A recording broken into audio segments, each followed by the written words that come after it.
We human beings, we are a soul. Essentially, we are souls living in a physical world, but we also are a body. We are here on planet Earth, and so as much as we need to connect in a soulful way and connect with that essential part of who we are, we also have to keep our feet on the ground at the same time. And the two really ideally should be working together. But yeah, the feeling of the soul being in the room when somebody passes, I've experienced with my father, with my mother, incredibly palpable. Right there, you feel it totally. But those were experiences where they passed away. It wasn't when they were temporarily and then coming back to life. The soul is real. The soul is essentially who we are. And as people can become more connected to their soul, more in sync with their soul, it can go a tremendously long ways towards helping them with what we call mental illness. Tremendous. And it can nip things in the bud, keep things from happening, give them that strength. So I've seen it time and time again, and how that's really how I work with my patients.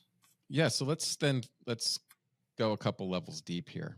All right. Sure. If we are a soul and we are energy, and would you agree that it's very difficult in this three-dimensional reality, material paradigm world that we live in of lower frequency? Like, this is hard being here in this body. No, I wouldn't agree with that.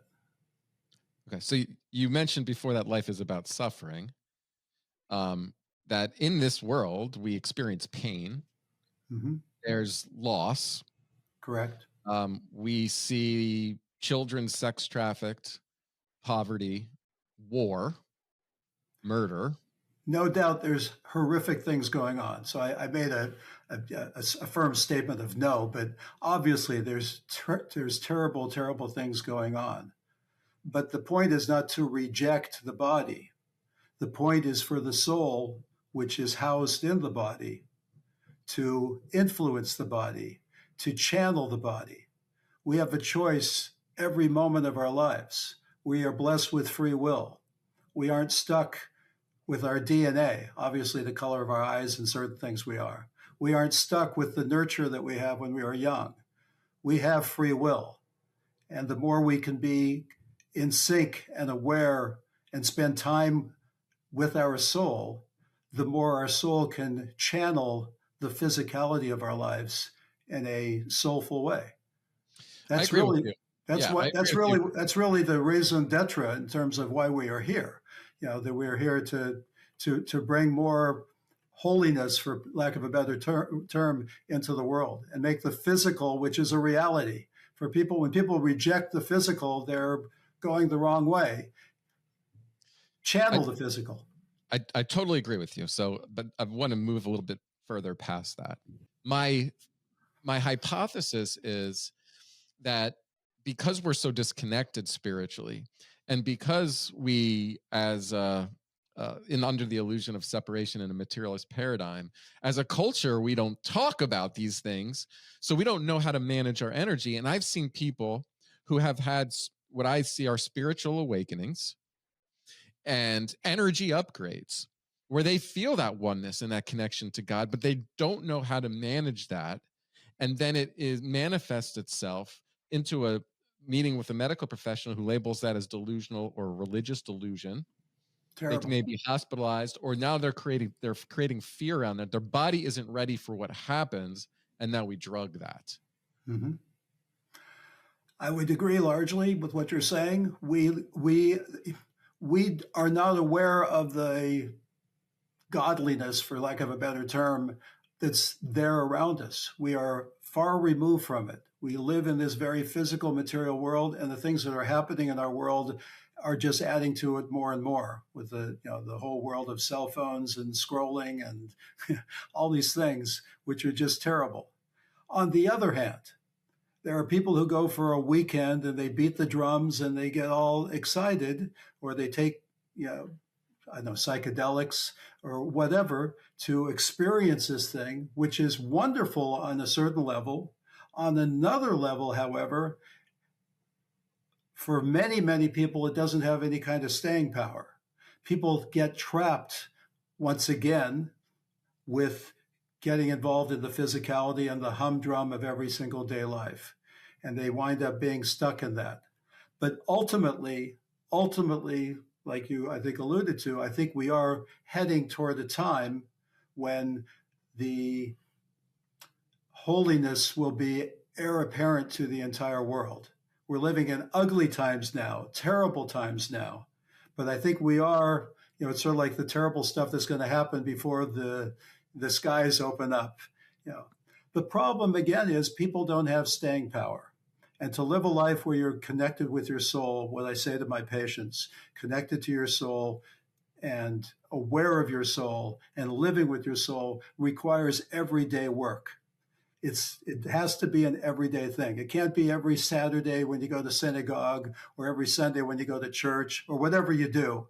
It's got to be every single day, certain things you put into your everyday life. And people who do that have a much more meaningful life. And yes, they may still suffer, but they begin to look at the suffering through a different lens. Yeah, great point. Can you share with me what you believe those daily practices are that are necessary for human flourishing? Sure. Wake up every single day and the first words that come out of your mouth are words of gratitude. Thank you.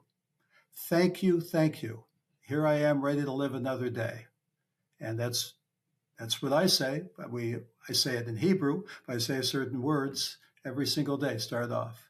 And then, after using the facilities, whatever, and doing a spiritual washing of the hands, I say prayers, which are, thank you for giving me my eyes. Thank you for giving me my legs. Thank you for giving me my strength.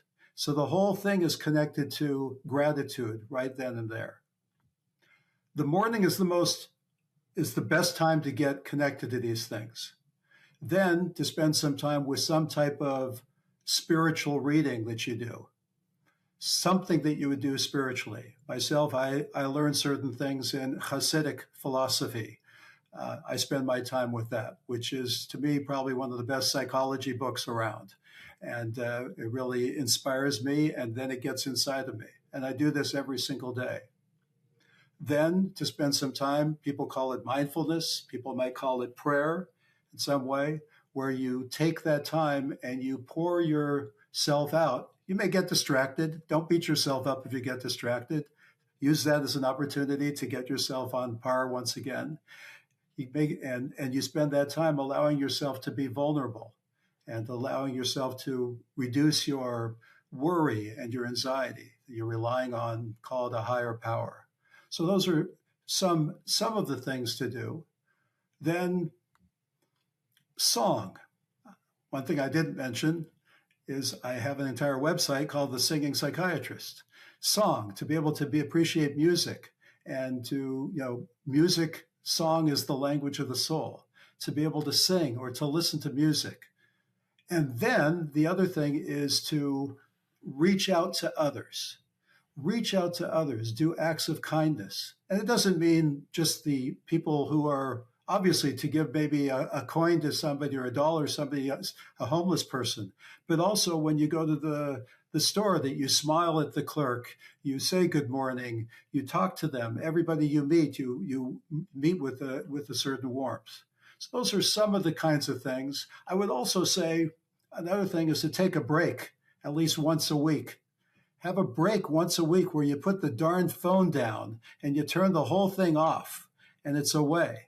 It helps the parasympathetic nervous system, if you want to be scientific about it. And you have an entire day there where you're away from the craziness of the world.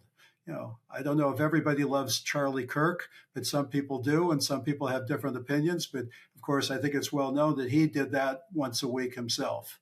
And I've been doing that for years, the Sabbath day. And, so those are all ways. And then it's a whole day where first of all, you're able to talk to your kids more, you're together and spend time. So those are some of the things that can be done.